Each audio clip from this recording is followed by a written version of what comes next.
Umur berapa sekarang ya? 35, Bang. Sudah jadi CEO. Sebenarnya jadi CEO udah dari umur 20-an berarti, Bang. Thinking itu kan universal banget, bisa dipakai di mana aja. Mau bikin iklan, inputnya brief gitu kan. Briefnya bagus nggak? Kalau briefnya sampah, outputnya bisa jadi sampah juga gitu kan. Kalau briefnya bagus, prosesnya bagus, outputnya bagus. Jadilah iklan yang memorable gitu. Mau bikin campaign pun kayak begitu. Jadi yang penting untuk dicari juga adalah apa sih sebenarnya pola pikir atau mindset yang akhirnya nge-shape cara kita untuk melihat sesuatu.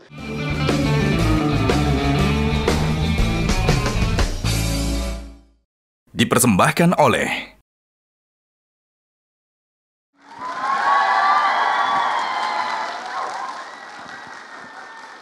Kita muda.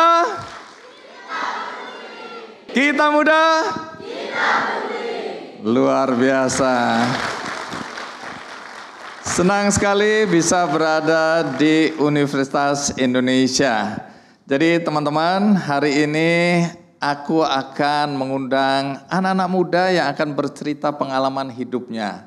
Karena banyak di antara mahasiswa, anak-anak muda dimanapun berada, sering selalu bertanya-tanya, apa yang membuat seseorang bisa sukses dan kenapa tidak semua orang bisa sukses?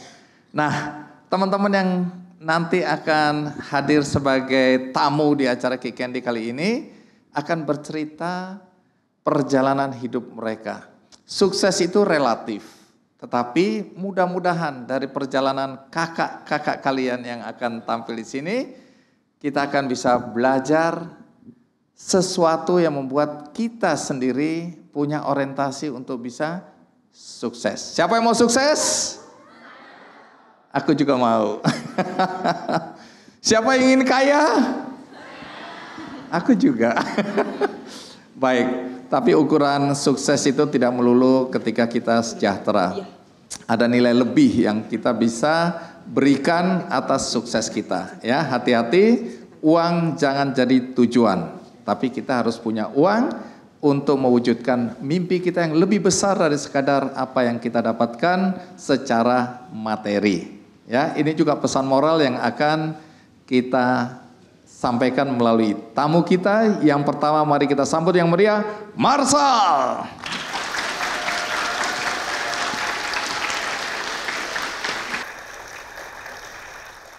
Marshall, nama lengkap siapa?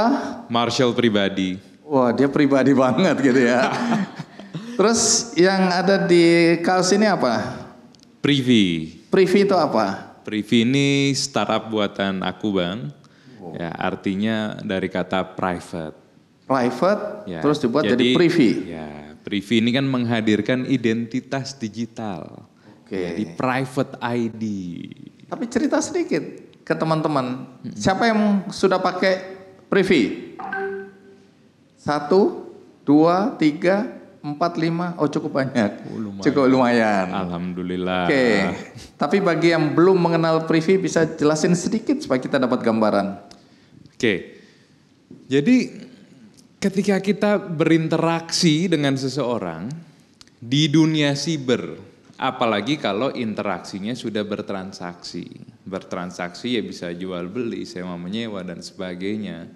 Sekarang ini masyarakat kan diimbau hati-hati penipuan, hati-hati penipuan.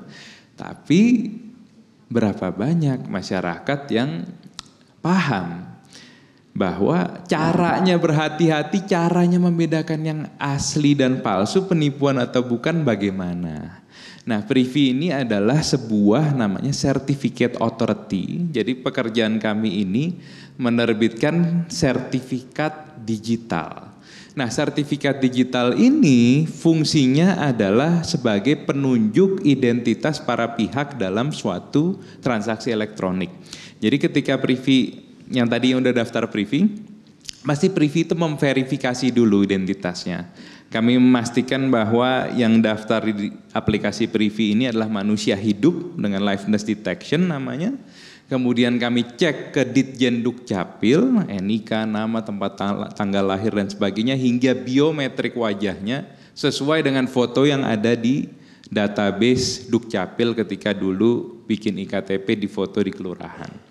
Ketika kami sudah yakin dengan semua parameter itu, Privi akan menerbitkan namanya sertifikat digital. Nah, sertifikat digital ini adalah suatu pernyataan dari kami bahwa Bang Andi adalah Bang Andi dengan NIK sekian. Nah, semua pihak, bukan AI ya, bukan deepfake AI dan sebagainya, kami jamin. Jadi semua orang yang berhubungan dengan Bang Andi, di mana Bang Andi membuktikan identitasnya dalam platform elektronik apapun dengan sertifikat digital Bang Andi, itu kami pair juga dengan namanya Privi ID. Itu kami jamin ke semua pihak yang mengandalkan sertifikat elektronik Privi bahwa ini adalah Bang Andi F. Noya. Kalau sampai ternyata bukan, Anda tertipu.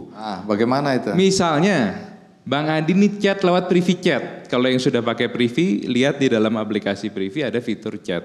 Kalau Bang Andi ngechat di situ, ini ada saudara kita yang perlu kita bantu. Kasihan dibutuh operasi ini, kalian transfer uangnya. Karena percaya itu dari Bang Andi, ternyata itu penipu.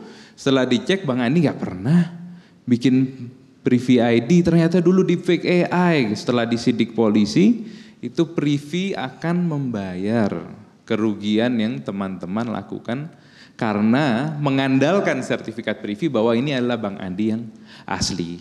Jaminan sertifikat kami saat ini 1 miliar rupiah per sertifikat per orang. Baik, jadi jumlah yang besar itu menunjukkan bahwa Privi yakin dengan semua ya apa yang dilakukan oleh Privi, kita aman. Betul, karena jaminannya 1 miliar nih ya. Betul Bang, dan itu overtime ya. Dulu mengawali Privi ini memang kan jaminan sertifikat ini wajib diberikan oleh seluruh penyelenggara sertifikasi elektronik, bukan hanya di Indonesia. Di luar negeri pun hukumnya rata-rata sama. Tapi ya kami startnya dulu cuman berani 1 juta rupiah. Nah stop sampai di situ dulu. Jadi founder dari Privi ini siapa? Saya dan ada co-founder saya, CTO saya, Mas Abi panggilannya. Namanya Mas Guritno, panggilannya Mas Abi. Oke. Jadi kalau kita bicara Privi dan founder, sekarang Marshall posisinya apa di Privi? Saya CEO. CEO. Yeah. Kita berikan aplaus dulu dong ya. Umur berapa sekarang ya? 35 Bang. Sudah jadi CEO? Sebenarnya jadi CEO udah dari umur 20-an berarti Bang. Wih. Jadi CEO, loh bentar dulu. Jadi CEO kan gampang, cuman modal berapa? Bikin satu PT berapa Bang ke notaris? 2 juta, 3 juta. Setoran modal minimum jadi CEO. Iya, tapi yang berat adalah tanggung jawabnya nanti ya. Ya. Tapi Marshallnya lulusan apa ya? Pendidikan Fakultas terakhir Hukum UI. apa? S1 Hukum UI. UI? Iya. Oke. Jangan tepuk tangan dulu. Karena aku dengar Marshall dulu DO. Iya. Karena kurang pandai. Kurang pandai dalam menentukan prioritas, dalam memprioritaskan studi. Kenapa dulu nggak prioritas sehingga di DO? Di DO dulu semester berapa? Semester 2 ke 3. Jadi kan SKS itu minimal 24 toh. Dari semester 2 ke 3 SKS saya 23 doang yang lulus. Kenapa begitu ya? Ya satu, saya waktu itu masih sambil bekerja. Saya punya toko komputer.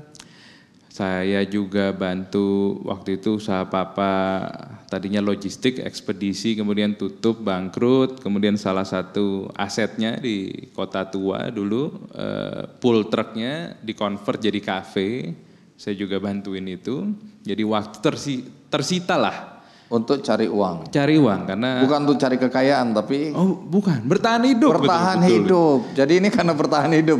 Dan bukan uang membuat dia bilang udah nggak penting lagi pendidikan, aku lebih baik cari uang. Bukan ya, uang itu perlu hari itu karena memang harus bertahan hidup. Karena perusahaan orang tua bangkrut. Betul. Dan ya memang ini untuk bertahan hidup bukan hanya untuk saya tapi untuk keluarga. Juga untuk papa mama. Umur berapa sudah menanggung tanda kutip beban keluarga? Umur berapa? Oke, mungkin saya mulai bantu-bantu perekonomian orang tua itu ya sebenarnya dari usia 15-16 tahun. 15 tahun. Ya. Bantu apa anak kecil itu? Karena gini Bang, saya bahkan dari umur 13 jadi kelas 2 SMP itu saya mulai jualan di sekolah. Saya jualan mulai dari dulu, mungkin generasi sekarang nggak tahu USB flash drive kali ya. Itu baru musim dulu USB flash drive. Masih ada. Buat submit tugas gitu kan. Ya udah saya belilah di Mangga 2 di Harko, harga grosiran murah. Ya kemudian saya jual, untungnya lumayan di sekolah. Jual di mana? Di sekolah, teman-teman sekolah. Mereka mau beli? Ketika SMP mau beli, karena kan saya juga milihnya pinter-pinter yang lucu-lucu. Zamannya Piala Dunia yang ada sleeve-nya itu bendera-bendera negara peserta Piala Dunia. Karakter-karakter kartun gitu. Dapat untung dari situ? Dapat untung. Ini umur 15-16 itu tadi? Bahkan dari 13. Oh bahkan dari 13 sudah jualan? Iya. Siapa yang ngajarin jualan ini? Nggak ada sih. Insting Bang. Intuisi. Jadi dari kecil sebenarnya otak dagangnya udah ada itu ya. Kalau kata mama sih dulu waktu kecil banget gitu. Ya kelas 1-2 SD kalau main itu udah main dorong-dorong gerobak seolah-olah jualan rujak, jualan es krim katanya. Saya pun juga nggak ingat sih. Tapi kata talenta mama ya, talenta yang diberikan Tuhan dari kecil udah ketahuan ini nanti ujung-ujungnya ini bisnis ini ya. Nah sehingga waktu DO itu hukum atau? Ekonomi, ilmu ekonomi. Oh jadi pertama masuk itu ekonomi di UI. Di UI. Semester 3 drop out. Iya. Karena SKS tidak memenuhi. Tidak memenuhi. Karena harus bantu orang tua cari uang. Iya. Tapi kenapa kemudian mau sekolah lagi, kan bisnis sudah jalan hari itu? Gini, jadi ya kelihatan sekali bahkan waktu ilmu ekonomi itu sebenarnya saya nggak niat mau kuliah. Sampai suatu hari saya udah lulus SMA kan dan waktunya daftar kuliah, ya ibu saya sampai nangis-nangis. Kenapa? Inginnya saya kuliah. Karena saat itu saya ngerasa ya saya sudah bekerja, saya berpenghasilan. Dan saya bilang pakai logika saya kan, kalau saya harus kuliah udah bayar ya walaupun UI negeri sangat ya murah lah gitu relatif murah. 4 tahun kuliah, kemudian lulus, penghasilan saya berapa? Gaji fresh grade berapa? Dibanding berusaha harusnya sementara kan sekarang udah ada uang. Kan orang sekolah, orang kuliah kan supaya dapat kerja, supaya dapat uang. Iya. Kalau sudah dapat uang ngapain lagi kuliah gitu ya? Logikanya begitu Bang, tapi ternyata ibu saya melihat sesuatu yang lebih jauh. Berbeda, oke. Berbeda, akhirnya ya itu papa mama saya yang jalan berdua ke UNJ waktu itu, karena kalau untuk beli formulir SPMB masuk UI pun tuh waktu itu belinya di UNJ berapalah 150.000 atau berapa. Jadi paksalah saya di rumah ngisi kan formulir udah dibeliin. Ya pilihan pertama saya waktu itu ilmu ekonomi UI. Kenapa? Karena waktu saya SMA saya pernah ikut lomba debat ekonomi di FEUI yang menyelenggarakan FEUI dan saya dapat penghargaan best speaker. Jadi gue masuk ekonomi ya gitu. Pilihan kedua saya taruh hukum. Pilihan pertama masuk di ilmu ekonomi UI 2008 saat itu. Oke, tapi yang berikutnya memilih secara sengaja hukum. Hukum, karena memang di kepala saya kalau nggak terdistraksi lomba debat ekonomi itu memang saya pengen hukum. Jadi ketika ada kesempatan kedua ya udah saya coba. Kenapa hukum kok menjadi pilihan utama hari itu? Karena gini, berbisnis sejak kecil, kemudian membantu bisnis ayah sejak kecil, akhirnya saya sadar banyak perkara bisnis ini dan banyak bisnismen yang sebenarnya tidak mengerti hukum, dan itu menjadi masalah yang bisa cukup besar ke bisnis. Celah di kontrak, tidak comply dengan peraturan perundang-undangan karena nggak paham. Padahal waktu itu belum tahu bahwa akan ada privy ini ya. Sama sekali nggak kebayang. Nah sekarang bermanfaat sekali ya dasar-dasar yang dulu dipelajari di kampus ya. Bermanfaat sekali. Kalau tidak kuliah di Fakultas Hukum UI saya nggak akan kepikiran bikin privy karena memang ya inspirasinya baru dari sana. Ada yang dari hukum di sini? Wah, ini abis ini pindah semua ke hukum ini aku lihat. Oke, sebelum kita lanjutkan, karena Marshall ini dalam perjalanannya di usianya relatif masih muda, itu punya ini sederet prestasi ini ya. Nanti jelasin ya, kamu dapat penghargaan apa aja ya selama ini. Tapi sebelum itu kita simak dulu video berikut ini.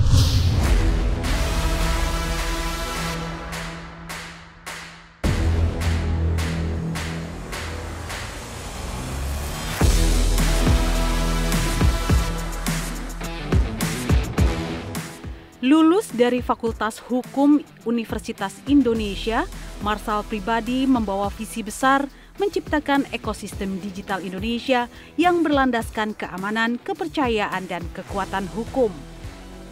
Visi itu bukan sekedar wacana.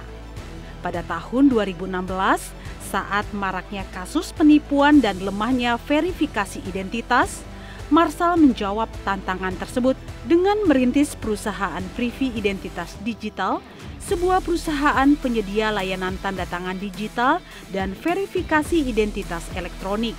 Privy bukan hanya solusi, tapi juga sebuah inovasi. Di bawah kepemimpinan Marshall, perusahaan ini tumbuh dari sebuah gagasan menjadi pelopor dalam bidang identitas digital. Dalam 9 tahun sejak berdiri, Privy telah memiliki lebih dari 65 juta pengguna terverifikasi dan dipercaya oleh lebih dari 168.000 perusahaan dari berbagai sektor industri di Indonesia. Namun perjalanan Marshall tak dimulai dari kemewahan. Pada usia 16 tahun, ketika sebagian remaja seusianya masih duduk di bangku sekolah tanpa beban, Marshall sudah harus menjadi tulang punggung keluarga. Perusahaan sang ayah mengalami kebangkrutan dan sejak saat itu ia mengenal arti perjuangan yang sesungguhnya. Kecintaan Marshall pada dunia hukum dan teknologi membentuk semangat inovasi tanpa batas. Dan kini, berkat konsistensi dan integritasnya, Privy tidak hanya menjadi pemimpin di negeri sendiri, tetapi juga membawa nama Indonesia di kancah internasional.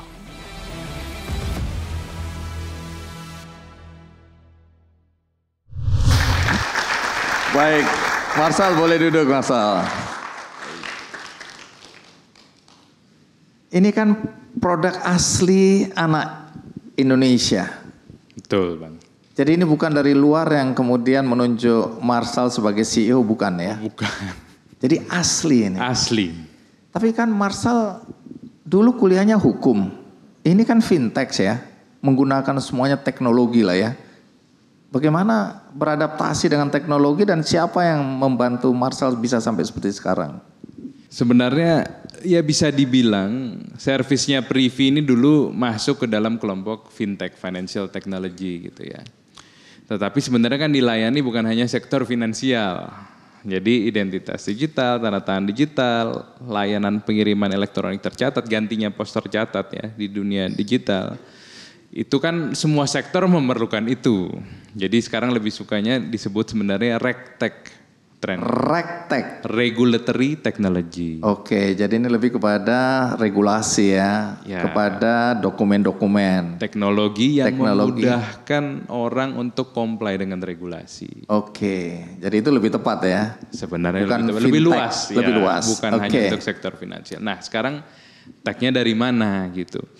Ya memang ketika saya dapat inspirasi Privy ini sebenarnya ketika mengikuti kelas telematika, hukum telematika. Jadi hukum telekomunikasi dan informatika itu ada di mana? Di FHUI. Tahun berapa? Sekitar 2013. Wah, teman-teman udah lahir? Iya, oke silakan lanjut. Yang mengajar saat itu Dr. Edmond Makarim. Nah beliau itu pelopornya undang-undang ITE. Bahkan sudah meneliti soal hukum ITE itu 10 atau 15 tahun sebelum ada undang-undang ITE nomor 11 tahun 2008 itu. Nah dari situ saya terinspirasi bahwa beliau mengatakan di ruang digital Bahkan Anda tidak tahu dengan siapa Anda bicara di ujung sana. Padahal zaman itu kan di fake AI belum sehebat sekarang, belum semulus sekarang. Tapi orang bisa mengaku sebagai siapa saja, berusia berapa saja, jenis kelamin apa saja. Makanya kalau teman-teman ada yang pakai dating apps, hati-hati. Orang bisa mengaku sebagai siapa saja, itu satu. Soal keterpercayaan kita mengenai identitas lawan transaksi kita di dunia siber. Yang kedua, dokumen, Bang Andi. Kalau dulu kita tanda tangan basah, pakai pen di kertas, itu palsu apa tidak bisa dibuktikan di laboratorium forensik grafologi lah di Mabes Polri mereka punya. Dari ketebalan, tebal tipis pena, kemiringan pena, guratannya dan sebagainya. Tekanan. Nah, tapi di dunia digital kita hanya menggambar tanda tangan kita dengan jari pada tablet atau pada layar smartphone. Itu semua nggak ada itu tadi tekanan, pen, kemiringan pena, ciri khas biometrik tidak bisa terdeteksi. Jadi intinya dokumen digital itu asli apa tidak ditandatangani orang tersebut, dikeluarkan institusi tersebut secara visual. Kita tidak bisa bedakan ada kop suratnya, ada gambar stempelnya, gambar tanda tangannya. Nah, yang terakhir adalah penerimaan dokumen. Kalau dulu dengan either diantar kurir, ketemu, tanda tangan tanda terima, atau dengan pos tercatat. Sekarang misalkan dengan email, orang dengan mudah menyangkal. Yang mulia Pak Hakim, saya belum pernah terima surat peringatan itu di email. Saya cek aja di inbox saya nggak ada. Padahal kan dia tinggal dia hapus. Kan email ada kemungkinan 1/sekian ribu terkirim tapi nggak nyampe kan. Nah, jadi di kelas hukum telematika itu saya menyadari bahwa ini masalah besar. Apalagi ingat ya saat itu 2013 perekonomian digital kan belum semaju sekarang. Belum ada orang bisa buka rekening online. Pinjaman online belum ada saat itu. Tapi saya sudah terbayang kalau suatu hari ini semua terjadi. Orang beli saham tinggal klik-klik online. Orang mau apply loan tinggal klik-klik online, ini pasti menjadi masalah. Dan hebatnya, itu kan 2013 ya, kelas itu saya ikuti. Undang-undang ITE kita kan sudah ada dari tahun 2008, makanya UU 11 2008. Itu ternyata undang-undang sudah mengatur soal penyelenggaraan sertifikasi elektronik ini, di mana perusahaan ini menerbitkan sertifikat elektronik kemudian memberikan layanan-layanan yang tadi. Identitas digital terpercaya, berbasiskan sertifikat elektroniknya dijamin, tanda tangan elektronik tersertifikasi, di mana yang tanda tangan tidak bisa menyangkal, itu cuma gambar tanda tangan saya di copy paste ditempel, atau bahkan kontennya. Perubahan 1 titik 1,1 spasi. Jadi kalau utangnya 5 juta di salah satu pihak mengedit jadi 3 juta atau jadi 6 juta, itu akan kelihatan dari hash value-nya. Jadi saya juga melihat ini sebagai peluang, bukan hanya masalah. Ya. Lahirlah Privy. Jadi mungkin buat teman-teman di sini, kan setiap hari sekarang kita baca sosmed isinya masalah semua. Negara ini, program ini, masalah itu masalah. Ya sebenarnya itu justru peluang bisnis di balik semua masalah. Karena semua masalah ya butuh solusi dan butuh solusi yang inovatif. Jadi dibanding ya kita hanya mengkritik pihak tertentu, organisasi tertentu, mungkin itu bisa menjadi peluang bisnis untuk kita mempropos solusi ke mereka. Baik, kita berikan aplaus sekali lagi untuk Marshall ya. Nah, Marshall ada satu hal yang mungkin perlu dibagikan kepada teman-teman. Saya nggak tahu nih, teman-teman ini datang dari keluarga yang seperti apa, ya orang tuanya bekerja apa, kemudian pendidikan orang tuanya apa, dan seterusnya. Tadi kan Marshall cerita bahwa pada usia remaja, ya ketika kita mulai menapak kehidupan yang lebih baik ya dari waktu ke waktu, itu kan impian anak-anak muda. Tahu-tahu keluarga kan bangkrut, ya orang tua bangkrut, ya. Dulu kerja di logistik ya. Marshall tiba-tiba harus berperan menjadi tulang punggung. Nah banyak anak muda yang kemudian tidak bisa bangkit, tidak bisa kemudian keluar dari persoalan ketika orang tuanya jatuh miskin atau orang tuanya menghadapi kondisi ekonomi yang berat. kadang-kadang disuruh berhenti kuliah, sehingga ya sudahlah, memang aku dilahirkan seperti ini, kalau miskin-miskinlah aku, mungkin gak punya masa depan. Tapi Marshall kan bisa bangkit kembali. Nah, apa yang membuat seseorang bisa bangkit dari keterpurukan? Mungkin ada pengalaman hidup Marshall yang bisa dibagikan.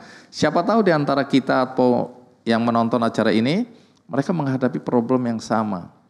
Bukan karena dirinya, tapi karena faktor ekonomi keluarganya, dia terpuruk. Tapi dia gak bisa bangkit. Nah, apa yang membuat Marshall bisa bangkit? Mungkin yang pertama adalah harapan dan kepercayaan bahwa hari esok bisa lebih baik ketika kita punya niat baik dan kita ya berusaha dengan keras dan juga dengan baik. Kemudian mungkin juga ya perkara, kenapa sih keluarga saya begini, teman-teman saya dengan hidupnya enak, kuliah bisa mulus gitu ya. Mungkin hal yang kedua adalah bisa menerima keadaan, karena memang tidak mungkin kita ini bisa berpikir, bertindak jernih gitu, dengan tulus melangkah apa yang terbaik bisa kita lakukan hari demi hari, kalau kita juga belum bisa menerima kenyataan. Kenapa di momen saya belum lulus kuliah nih perekonomian keluarga memburuk dan sebagainya, tidak, saya jadi harus bantu orang tua, padahal harusnya saya bisa kuliah, senang-senang main-main sama teman-teman. Ya, bisa menerima kenyataan itu juga menurut saya, dan itu saya belajar tidak dengan mudah ya. Jadi ya ketika di awal itu kenapa begini, menyalahkan lah. Ya, mungkin menyalahkan orang tua, kenapa tidak piawai gitu berbisnis, menyalahkan keadaan. Tapi di satu titik saya ingat sekali, baru saya bisa balik dan mulai melangkah itu ya konkret, hari demi hari, yang penting saya lakukan yang terbaik. Ketika saya di titik bisa menerima keadaan itu, bahwa keadaan saya seperti ini, good or bad, who knows? Karena gak ada yang tahu. Kalau kondisi saat itu, papa saya kaya raya gitu kan, mungkin masalah saya lain lagi di kemudian hari gitu. Jadi ya good bad who knows, karena memang setiap titik perjalanan hidup kita itu kan berdampak kepada pengalaman kita, pola pikir kita, dan setiap kesulitan itu biasanya juga mengenalkan kita ke orang-orang tertentu yang mungkin kita nggak akan kenal kalau situasi kita lain, situasi kita nggak susah begini. Dan di kemudian hari kenalan-kenalan kita itu ya ternyata bisa membuat kita bangkit dan menjadi sukses. Itu jalan itu tuh misteri, itu tidak pernah ada yang tahu. Jadi mungkin yang bisa saya share ke teman-teman adalah ya jangan mengeluh dengan pasang surut hidup, karena kita nggak pernah tahu ya kemana semua lika-liku dan pasang surut itu bisa membawa kita dan sangat berharga buat hidup kita. Baik. Nah, Marshall, di acara ini biasanya aku mengundang mahasiswa untuk boleh ikut bertanya. Memang yang sudah mendaftar dan ingin sekali bertanya langsung ke Marshall adalah mahasiswa yang bernama Eis Putri Nirmala Sari, D3 Administrasi Perkantoran. Mana yang namanya Eis? Atau Putri, atau Nirmala, atau Sari? Ya, silakan. Jadi dia menggantikan aku sementara ini. Silakan, Eis, kamu duduk di sini. Kamu boleh tanya apa saja ke Marshall. Saya izin bertanya. Menurut kakak, sebagai seorang mahasiswa, lebih baik memulai bisnisnya itu ketika sejak masih kuliah atau setelah lulus? Dan apa saja masalah, manfaat, serta tantangan yang sering dihadapi seorang mahasiswa jika memulai bisnisnya itu sejak masih kuliah? Terima kasih, Kak. Ya, ini benar-benar dilema yang juga saya alami sendiri nih dulu. Karena faktor utama bisa sampai DO dari Fakultas Ekonomi UI kan sebenarnya karena waktu kan, karena waktu yang terbagi antara kerja dan kuliah. Masalah terbesar ketika kita kerja sambil kuliah itu adalah kuliah itu kan ada jadwal kelas yang rigid. Kemudian di UI ini kan juga ada absen berapa minimal 80% apa 70% gitu. Kehadiran itu juga saya banyak bolong dulu kan. Itu doang sih, tapi gini. Percayalah bahwa masalah yang kita hadapi saat kuliah itu, oh ya tiap hari pagi masuk kelas ini apa jadwal padat segala macam, oh pelajaran susah segala macam. Itu sebenarnya nggak ada apa-apanya dengan masalah yang akan kita hadapi ketika kita masuk dunia kerja. Jadi ketika Liz bisa memanage sambil kuliah punya ide bisnis apa sambil dijalanin, itu adalah latihan yang amat sangat berharga.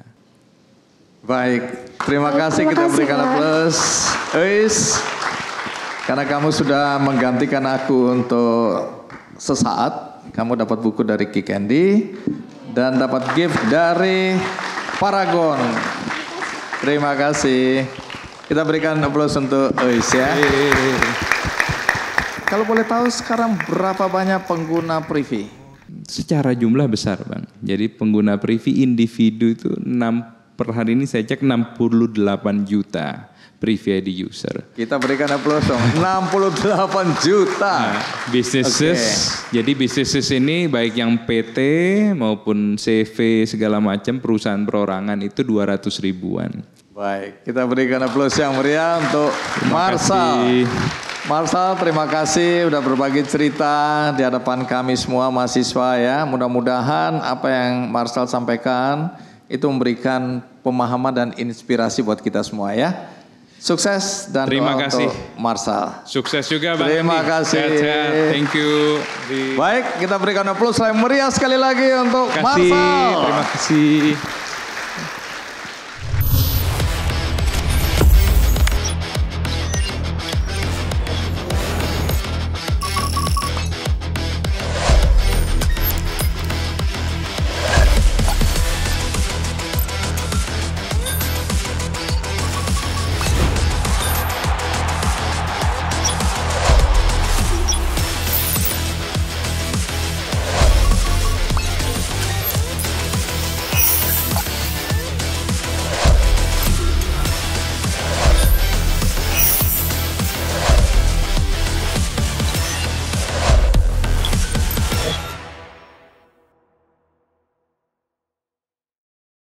Berikutnya ada satu anak muda yang juga punya cerita yang menarik.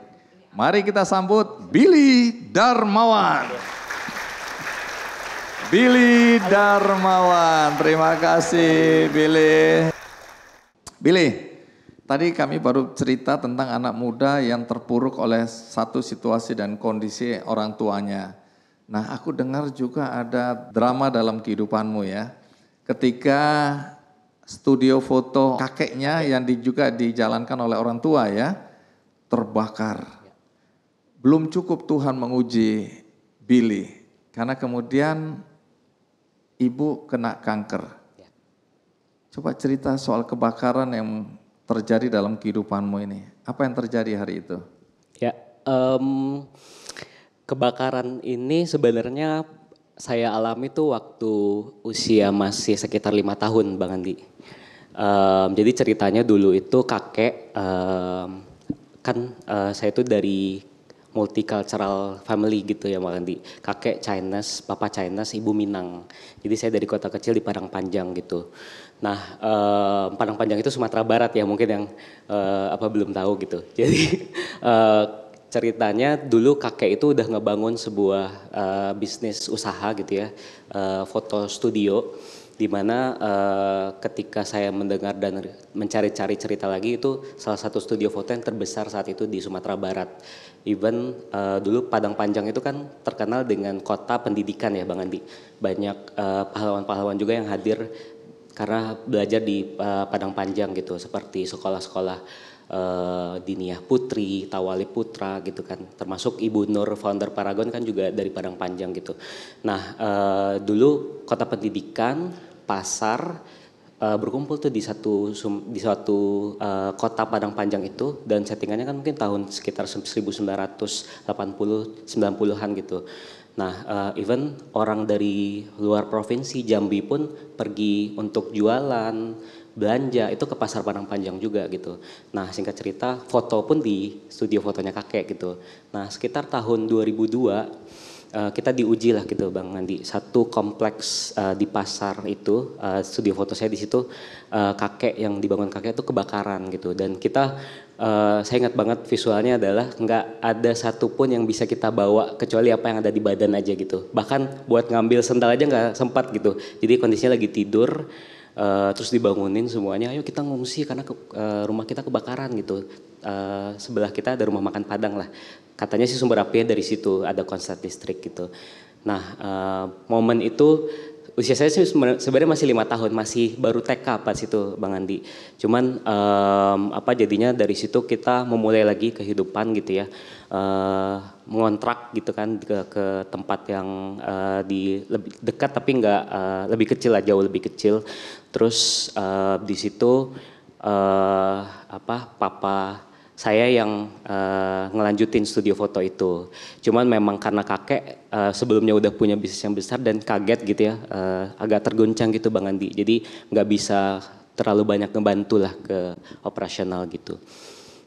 Jadi ekonomi keluarga terpuruk banget hari itu ya. Benar, langsung drop. Tapi mencoba bangkit kembali untuk membangun studio baru begitu? Benar, ngebangun studio baru karena pada saat itu kan pemerintah juga ada bantuan untuk ngebangun semacam toko-toko kecil lah yang di situ dikasih ke orang yang terkena dampak dari kebakaran tersebut. Jadi kita bikin studio kecil-kecilan, terus karena networkingnya kakek kita punya banyak kenalan-kenalan di kota-kota lain. Jadi kita numpang cetak di situ. Kita kalau misalnya mereka juga ada job untuk foto panggilan lah sebutannya dulu ya, misal kayak orang wedding gitu kan, terus dipanggil, itu bapak yang maju gitu. Cuman memang secara bisnis sendiri udah sangat jauh banget terpuruknya, udah bisa dibilang mulai dari nol bahkan minus gitu Bang Andi. Kamu berapa bersaudara? Saya bertiga bersaudara. 3 bersaudara. Saya yang paling bungsu, laki-laki satu-satunya. Jadi, baik. Dan ada cerita bahwa untuk bertahan hidup dan membangun kembali ya ekonomi keluarga, kamu jualan kue. Benar. Bikin atau jual? Bikin. Oh, kamu lebih bikin ke bikin. kue juga? Benar. Kue apa? Chiffon cake dulu namanya. Jadi dari kecil kamu memang sudah belajar membantu ekonomi keluarga ya? Sebenarnya karena studio foto itu ternyata nggak terlalu works Bang Andi. Jadi mama yang mulai berusaha untuk mencari cara gitu ya untuk almarhumah mama ya, mencari cara untuk gimana yang membantu kondisi keluarga gitu. Pada saat itu salah satu yang kepandaian yang bisa dilakukan adalah bikin kue itu. Jadi awalnya mama dulu gitu. Nah kita anak-anaknya tuh fokus ke sekolah gitu kan. Alhamdulillahnya di sekolah juga dari SD sampai ke SMA tuh selalu juara 1 gitu Bang Andi. Kamu? Iya benar. Berarti kamu saya, kakak-kakak juga. Oh kakak-kakak juga? Jadi anak-anak pinter nih semua ya? Iya syukurnya Bang Andi. Mungkin karena ada kayaknya harus bisa ngebantu tapi karena sekolah harus ngasih yang terbaiknya di situ dengan gitu. situasi dan kondisi ekonomi maka betul-betul harus serius ya? Benar Bang Andi. Baik nanti cerita karena mamanya kemudian kena kanker dan kamu tadi akhirnya jualan kue, nanti ceritain. Tapi sebelum itu kita simak dulu video berikut ini.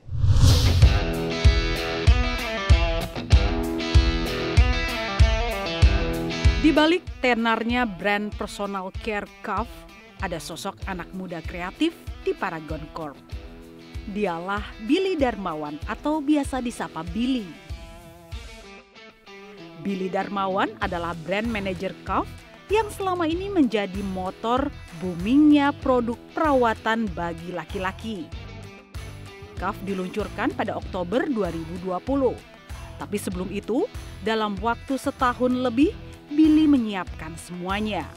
Mulai dari nama dan konsep brand, produk innovation-nya, produk development-nya, strategi brand launching hingga riset-risetnya.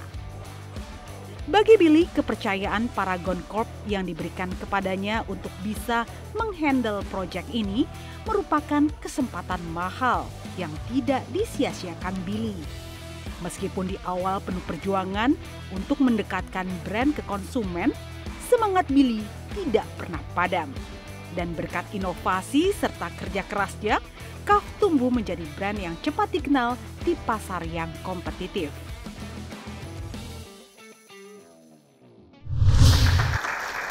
Baik, Billy silakan duduk dulu. Iya. Jadi kamu sekarang kerja Di Paragon Technology Innovations. perusahaan kosmetik. Perusahaan kosmetik, benar. Kamu lulusan? Aku teknik kimia di ITB. Bagus. Ya menarik, tapi kita kembali sedikit ke belakang ya. Tentang bagaimana perjuangan keluargamu, karena ujungnya kan kemudian kamu datang ke tanah Jawa ya, dari kampung halaman. Jualan kue itu apa yang terjadi sehingga kamu ikutan? Dan umur berapa kamu mulai terlibat untuk jualan kue? Sejak SMP tuh sebenarnya udah ikutan ngebantu mama lah untuk hal-hal yang sebenarnya simpel dan kecil gitu. Nah sampai akhirnya suatu ketika di kelas 3 SMA, jadi saya lagi persiapan ujian nasional gitu ya. Mama itu akhirnya cerita gitu kalau misalnya selama ini ada suatu keganjalan lah yang beliau rasakan gitu, ada pembengkakan lah, dan itu ternyata udah hampir sekitar 2 tahun disimpan gitu, dan baru dikasih tahu akhirnya kita semua kumpul anak-anak sama papa gitu ya, kita udah kayaknya ini harus dicek deh mah, soalnya kita nggak boleh biarin terus biopsi di rumah sakit Bukit Tinggi pindah kota gitu ya, dan akhirnya keluarlah hasilnya memang dapatnya CA gitu. Bang Andi. Kanker. Yes, betul, kanker. Di saat kamu umur Mungkin masih sekitar 15 tahunan, SMA kelas 3.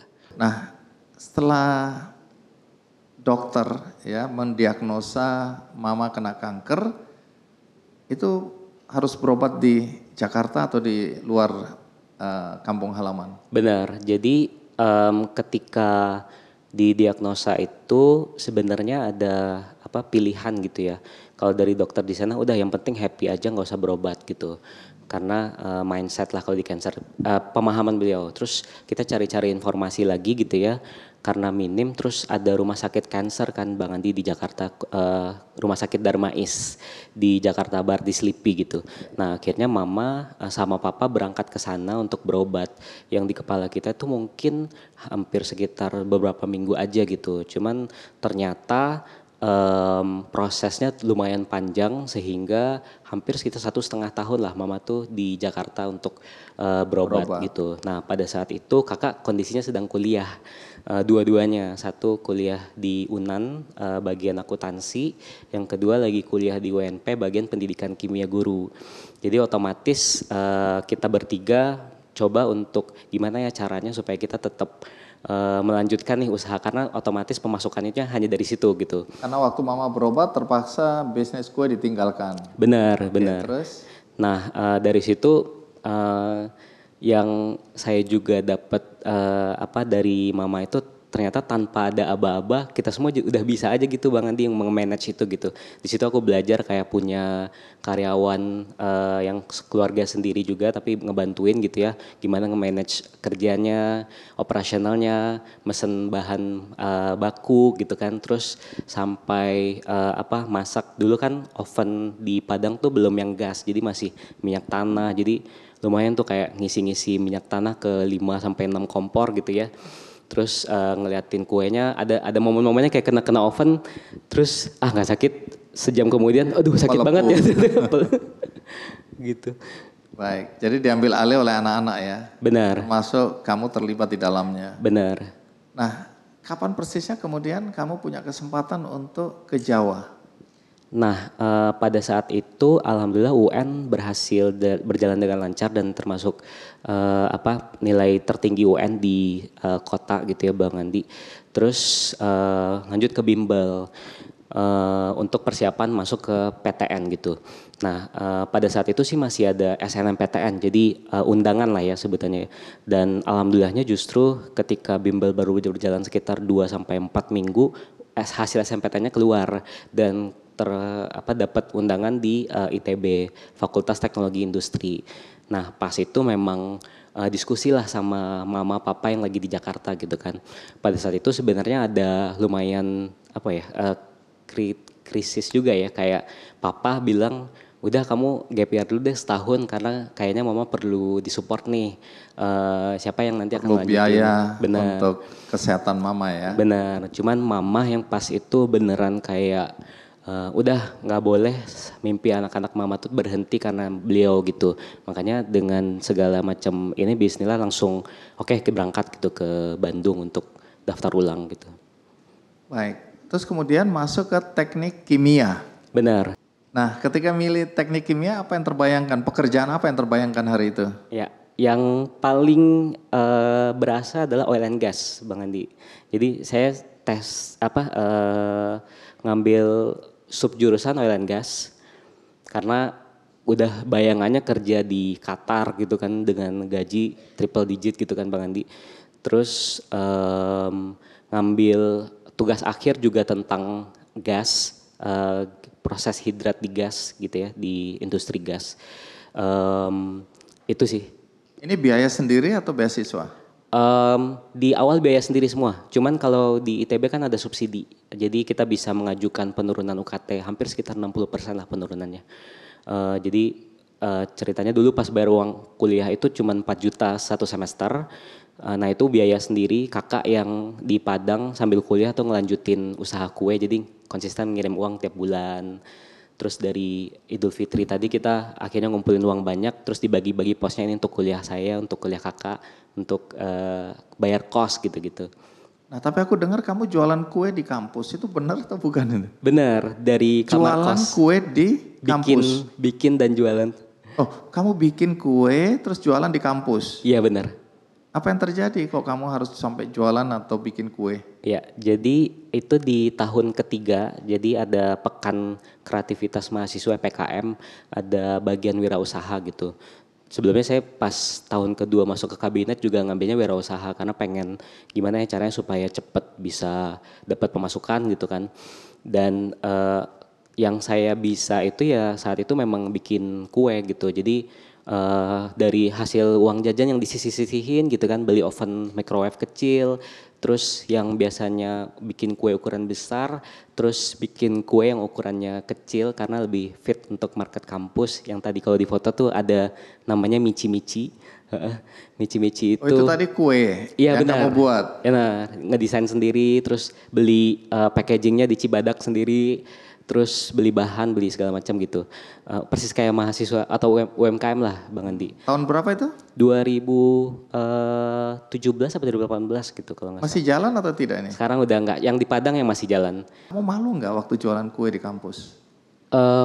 Mungkin karena approach-nya dari lomba, jadi ya udah hajar aja gitu Bang Andi. Dan alhamdulillah teman-teman di kampus juga ternyata support. Bahkan di tahun keempat tuh saya sempat dapat beasiswa dari ITB Angkatan 83 dan mereka lagi bikin suatu acara karena tahu saya punya itu, mereka ordernya lumayan besar sampai saya keteteran lah gitu Bang Andi, sampai listrik kos habis harus ngisi dulu karena pakai microwave gitu-gitu. Jadi niatnya membantu ini ya? Membantu, dan ada cerita yang lucu juga sih sebenarnya Bang Andi. Jadi ada waktu saya ngantar kue itu ke kampus karena ada teman yang order mungkin sekitar 5-6 gitu ya. Harganya satunya 10.000, 60.000. Nah pada saat itu minjem motor temen, ada agak jalan sedikit cuman karena motornya motor lama gitu ya, kena tilang Bang Andi. Kena tilang di Bandung gitu kan. Terus akhirnya ya gimana ya, pas itu juga masih mahasiswa, kena 100.000 lah. Jadi sebenarnya masih rugi nih. Dapat untungan, dapat pemasukan 60.000, bayar 100.000. Tapi jadi cerita yang Pas diingat-ingat lagi, wah lucu juga ya ternyata jalan. Ya sekarang lucu ya. Tapi dulu Dulu deg-degan banget. nggak ada lucu-lucunya sama sekali ya. Nah ini kan menarik, teknik kimia ya. Kemudian sekarang kamu ngurusin apa di Paragon ini? Di Paragon saya di brand sekarang. Masuk pertama kali itu sebenarnya saya di product innovation development. Cuman biasalah ya Bang Andi ya, dulu kan pas lulus idealisnya adalah sesuai dengan jurusan. Jadi teknik kimia harusnya masuk ke pabrik. Karena kita udah susah-susah pas TA tuh rancang pabrik gitu kan Bang Andi. Turns out pas di sesi interview dengan BOD terakhir, family gitu ya. Udah percaya aja sama saya, kamu produk gitu. Saya sampai 3 kali bilang, Pak tapi saya teknik kimia gitu. Saya tuh proses Pak gitu. Belajar input, proses, output gitu. Ya udah percaya aja deh gitu kan. Ya udah deh saya ikut. Akhirnya di produk gitu Bang Andi. Di produk tuh awal-awal. Produknya berarti kosmetik juga lah ya? Kosmetik juga. Jadi di awal-awal tuh saya sempat Depresi? Enggak. Depresi karena ini apa ya, harus dicoba pakai eyeliner gitu ya Mandi. Suatu hal yang kayak saya nggak pernah dalam hidup saya membayangkan pakai eyeliner gitu. Loh, kan. Tunggu, kamu coba pada dirimu sendiri? Coba pada diri sendiri Bang Andi. Kalau lipstick? Lipstick alhamdulillah nggak pernah. Oh. Karena saya agak milih-milih mau lipstick mau eyeliner. Eyeliner deh masih. Okay. Saya dapat project itu dulu ini Bang Andi. Jadi Paragon itu ceritanya dulu masih OEM lah si eyeliner ini. Tapi kita pengen lokalisasi eyeliner itu ke pabriknya kita gitu. Jadi otomatis kan harus belajar nih feature produknya gimana sih gitu. Supaya ketika kita pindahin dari yang sebelumnya OEM ke pabrik kita udah match the feature-nya produk gitu. Terus dulu juga sempat dapat project eye mask, sheet mask gitu. Jadi maskeran hampir tiap hari. Sampai saya belajar dari calon istri saya gitu kan, ajarin dong caranya pakai eyeliner, pakai sheet mask. Jadi gitu. Kamu pacaran, terus kemudian minta pacarmu itu dulu ngajarin kamu make up. Iya kurang lebih kayak gimana sih cara nge-swatch-nya gitu. Dan ya, dia tetap mau menikah sama kamu. Alhamdulillah Bang Andi, istri saya sekarang ada di sini juga. Mana istri? Boleh berdiri istri? Oh. Untung dia bilang, waduh ini calon suamiku ini kayaknya nggak cocok ini. Ternyata percaya juga ya? Percaya juga karena saya waktu masuk Paragon tuh konsultasi juga kayak kan ini ya beauty ya. Sedangkan saya pengennya oil and gas gitu. Jauh sekali ya. Cuman karena beberapa kali nemenin ke belanja gitu kan ke toko-toko kosmetik. Jadi lumayan terpapar lah. Kebetulan lumayan terpapar. Nah yang menarik aku dengar ya. Billy ini berada di belakang lahirnya produk pria ya, kosmetik pria ya. Namanya apa? Kaf. Kaf teman-teman.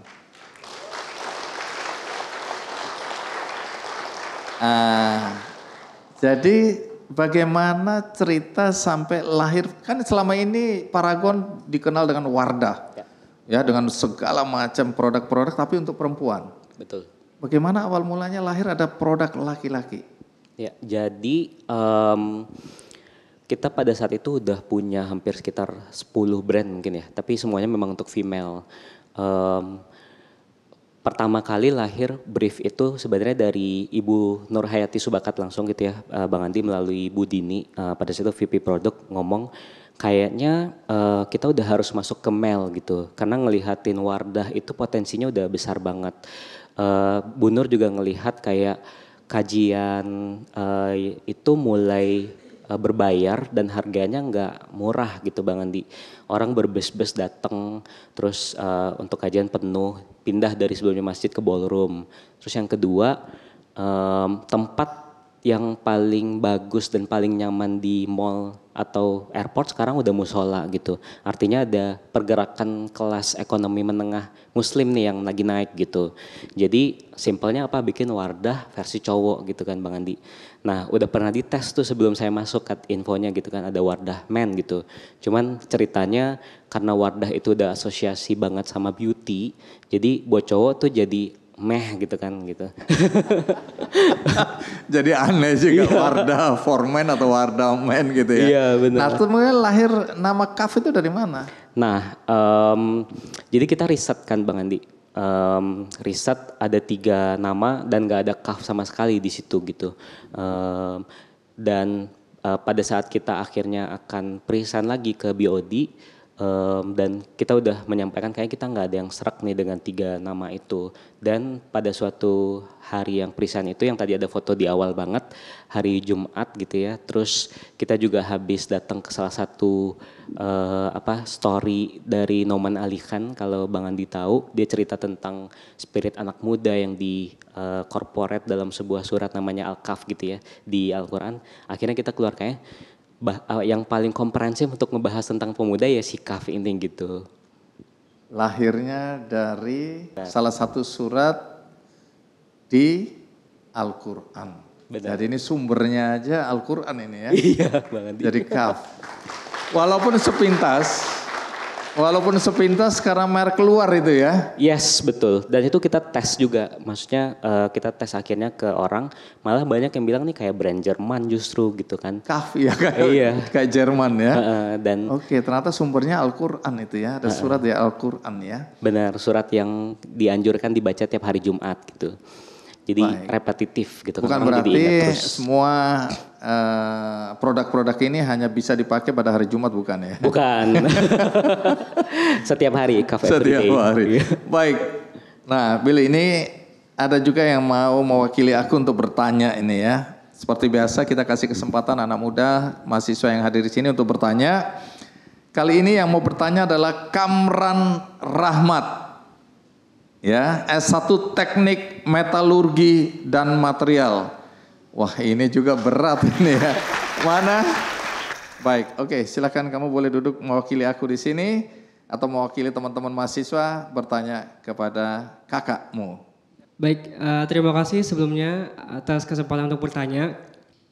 Sekarang itu banyak isu atau masalah terkait dengan anak muda yang sudah lulus atau bisa dibilang kayak fresh graduate itu yang terpaksa bekerja tidak sesuai dengan jurusan atau bidang yang dia tekuni selama kuliah gitu Kak. Nah, dari senior saya juga ada juga yang awalnya itu dia itu jurusan teknik gitu, tapi bekerjanya di bank gitu kan. Jadi kayak kurang linear. Nah, menurut Kakak sendiri apakah kita itu harus kekeh terhadap passion kita yang kita sudah tekuni selama kuliah tersebut, yang kita itu harus bekerja sesuai dengan bidang kita gitu Kak. Gimana kalau misalkan kita belum dapat sesuai dengan bidang kita kayak gak usah kerja dulu lah, atau kayak gap dulu, atau kita upgrade skill dulu, atau kita itu realistis aja gitu. Gimana kehidupan di dunia kan kayak dinamis gitu. Mungkin tahun ini ada lowongan kerja, tahun depan itu nggak ada gitu Kak. Sehingga kita sesuai apa enggaknya itu dengan jurusan atau bidang kita tekuni itu, ya udah kita ambil aja gitu Kak. Itu pertanyaan pertama mungkin. Yang kedua, mungkin kalau misalkan saya terjebak atau terpaksa untuk masuk ke pekerjaan yang nggak sesuai dengan bidang saya gitu Kak. Bagaimana kita itu bisa survive dan nyaman terhadap pekerjaan tersebut gitu. Jadi kayak nggak terlalu menyesali apa yang kita ambil atau kita pilih gitu Kak. Terima kasih. Jadi kalau yang saya tangkap tuh pertama nggak apa-apa nggak sih misalnya kerja di tempat yang nggak sesuai dengan dimana kita kuliah pertama gitu ya.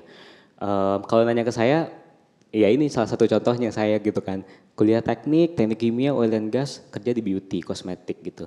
Sekarang di marketing lagi, udah nyebrang kayaknya 180 derajat gitu ya. Nah pertanyaannya adalah nggak apa-apa ya nggak apa-apa gitu.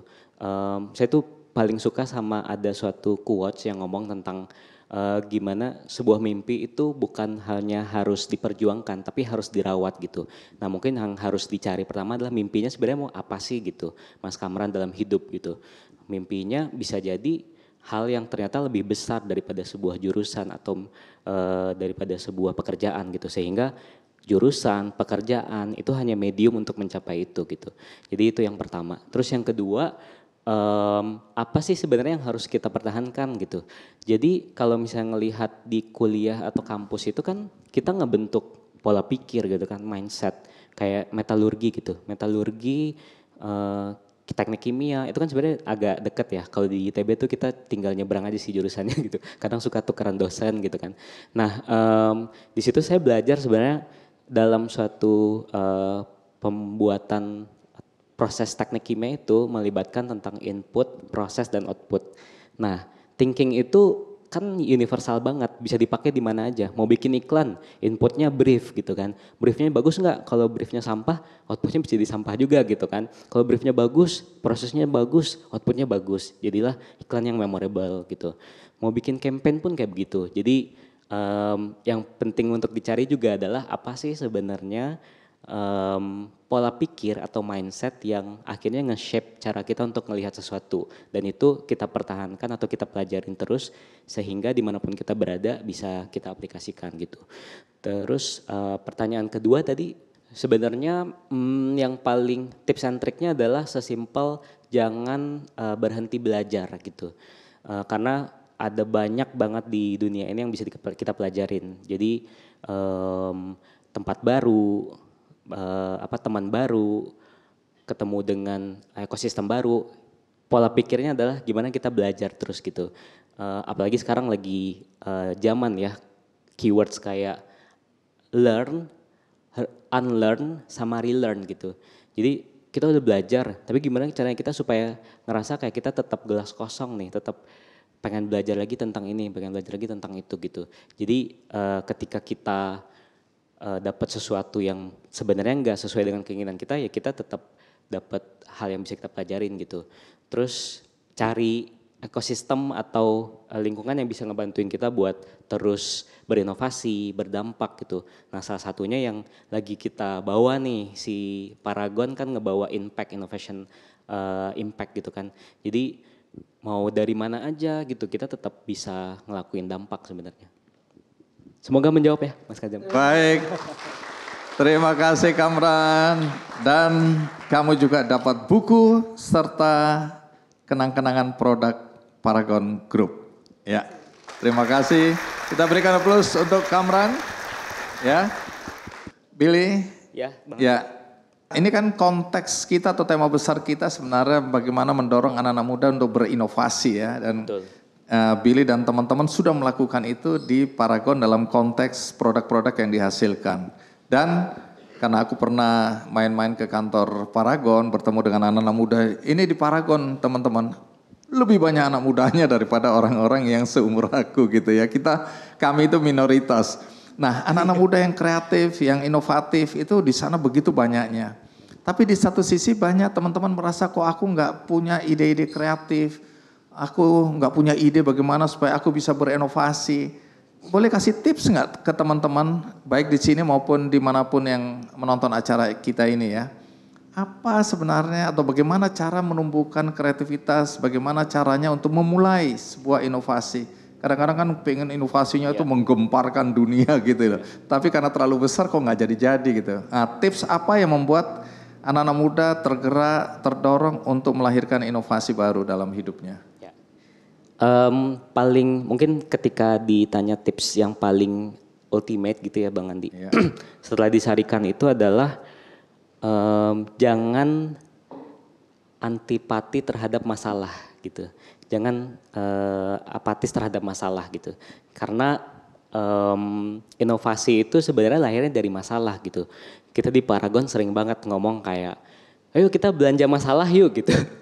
Jadi kayaknya kurang kerjaan banget nih hidupnya nyari masalah gitu ya. Tapi maksudnya justru adalah dengan adanya masalah itu kan artinya butuh solusi gitu.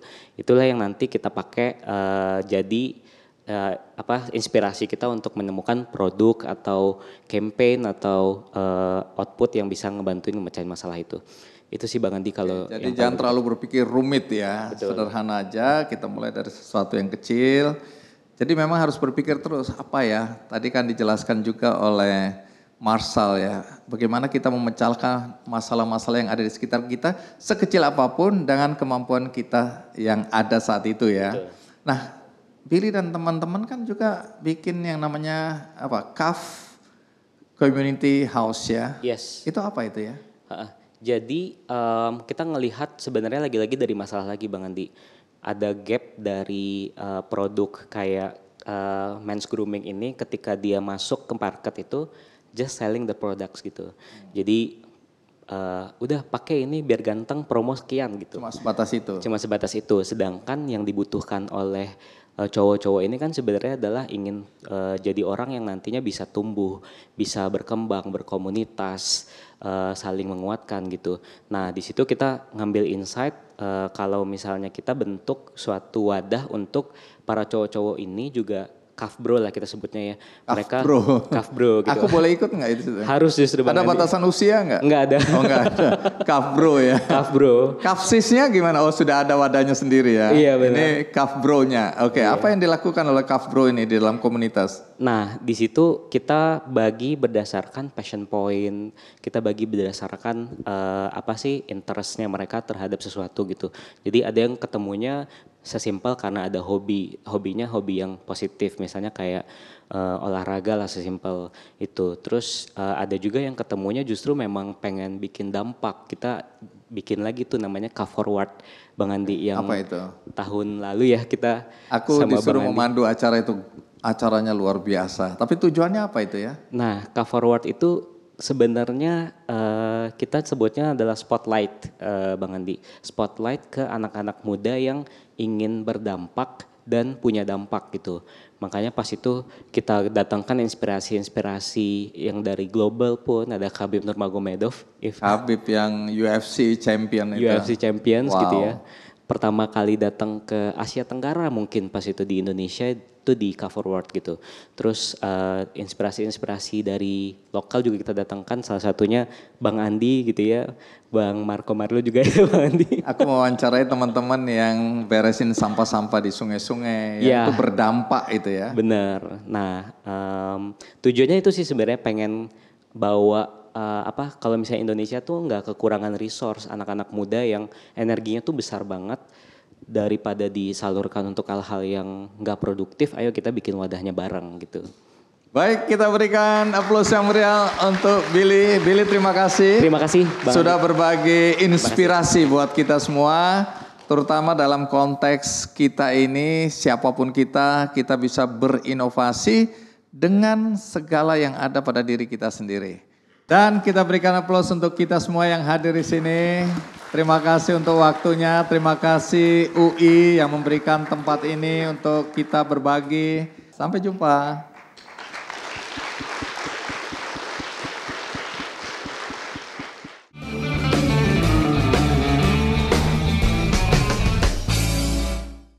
Dipersembahkan oleh